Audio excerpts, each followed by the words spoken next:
Paramashivoham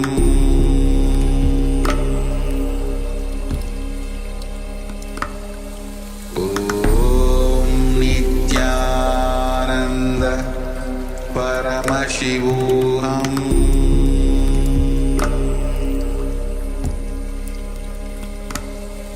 Om Nithyananda Paramashivoham Paramashivoham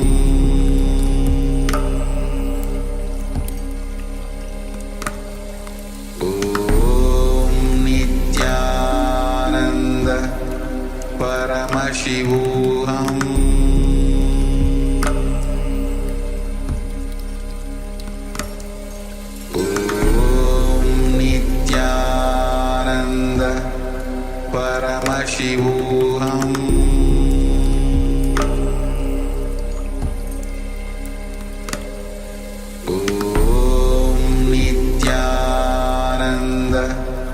Paramashivoham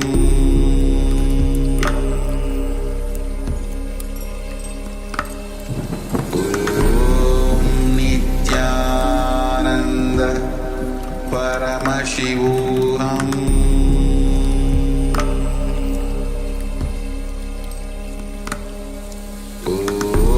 Om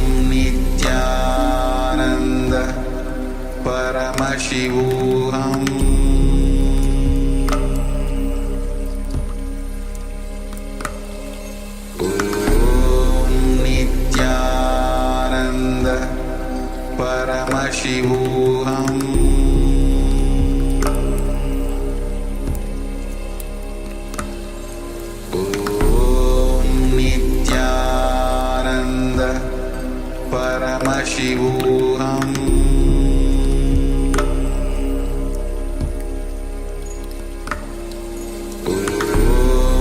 Nithyananda Paramashivoham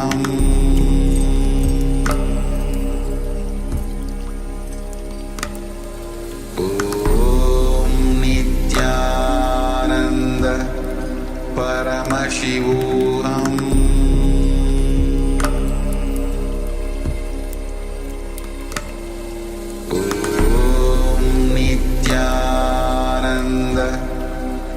Paramashivoham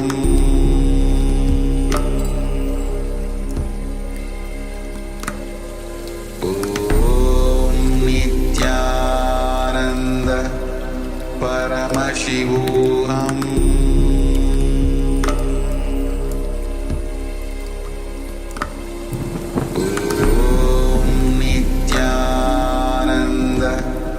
Paramashivoham Om Nithyananda Paramashivoham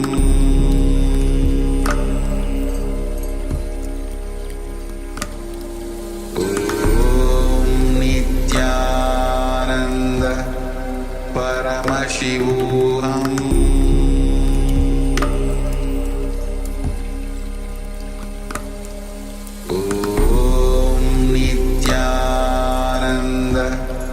Paramashivoham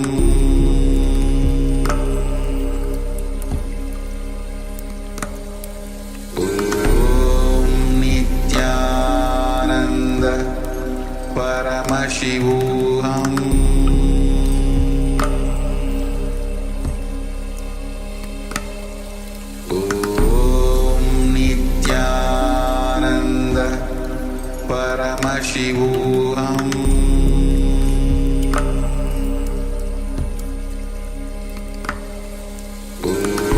Om Nithyananda Paramashivoham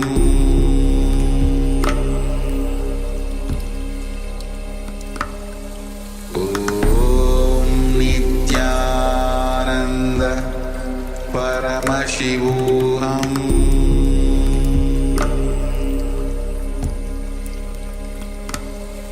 Om Nithyananda Paramashivoham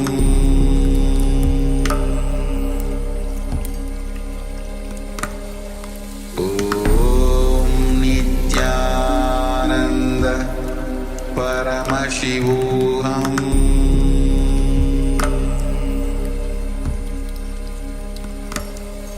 Om Nithyananda Paramashivoham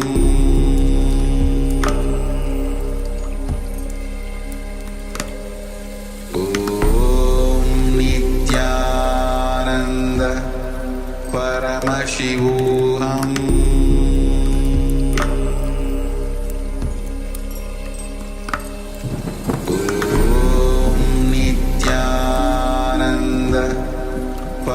Paramashivoham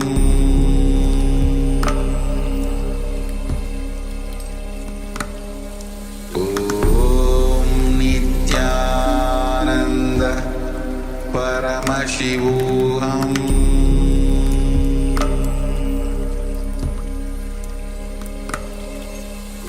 Om Nithyananda Paramashivoham Paramashivoham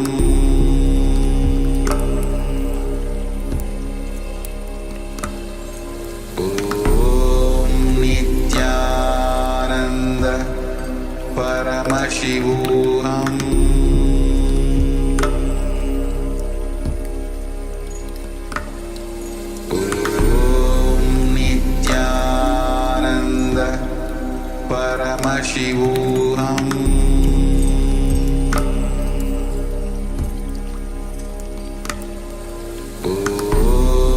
Nithyananda Paramashivoham Paramashivoham Om Nithyananda Paramashivoham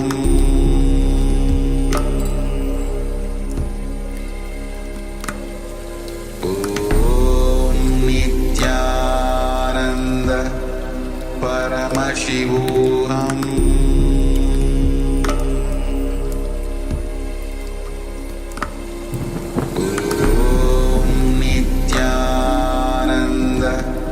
Paramashivoham Paramashivoham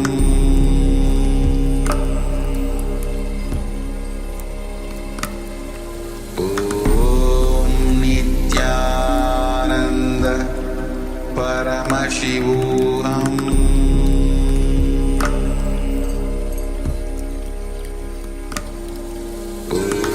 Om Nithyananda Paramashivoham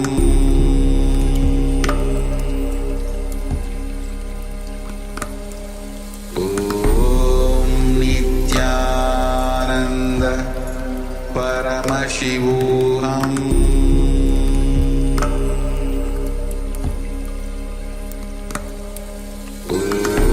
Om Nithyananda Paramashivoham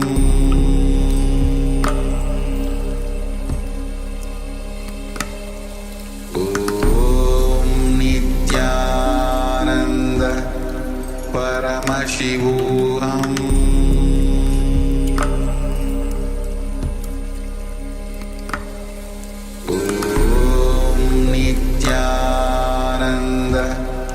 Paramashivoham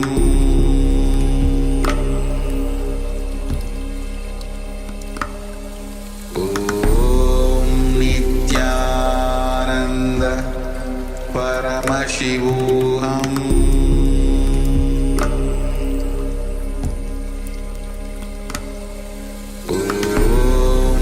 Nithyananda Paramashivoham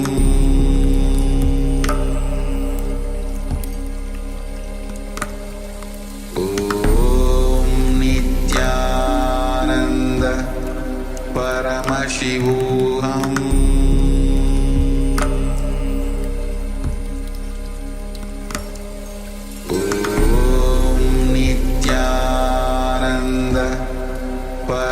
Paramashivoham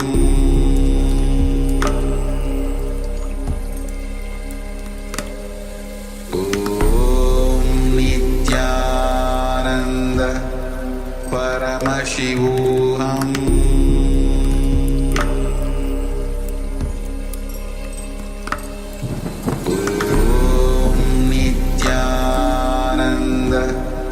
Paramashivoham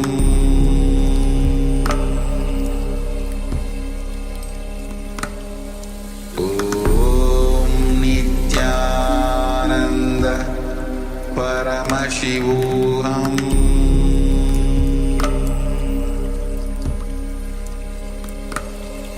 Om Nithyananda Paramashivoham Paramashivoham Om Nithyananda Paramashivoham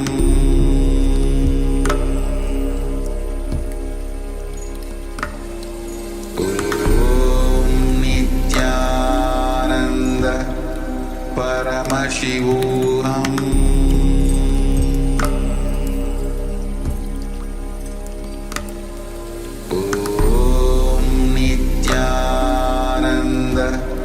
Paramashivoham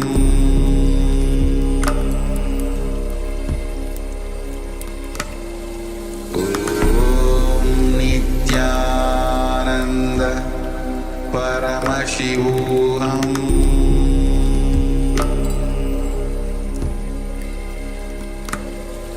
Om Nithyananda Paramashivoham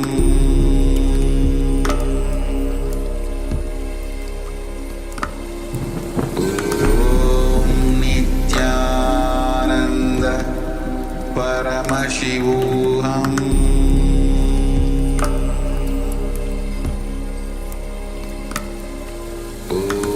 Om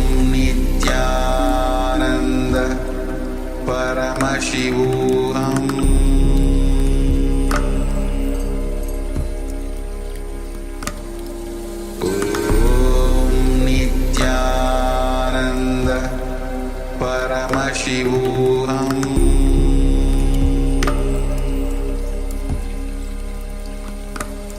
Om Nithyananda Paramashivoham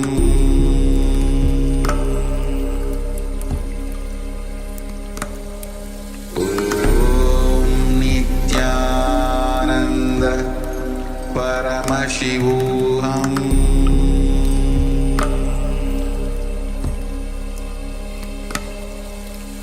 Om Nithyananda Paramashivoham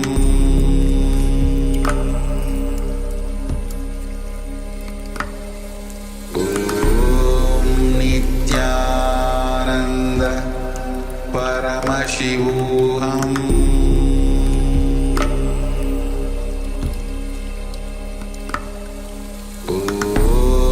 Nithyananda Paramashivoham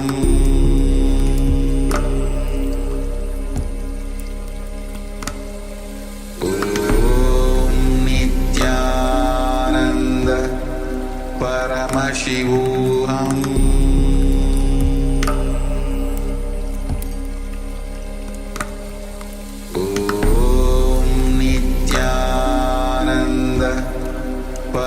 Paramashivoham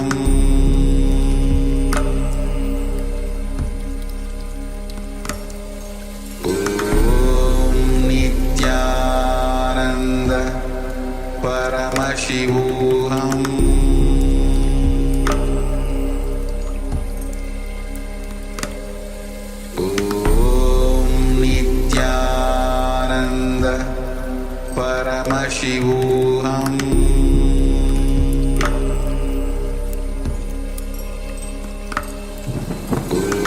Om Nithyananda Paramashivoham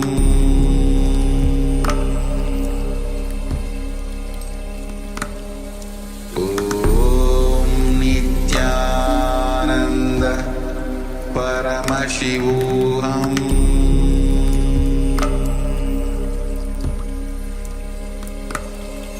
Om Nithyananda Paramashivoham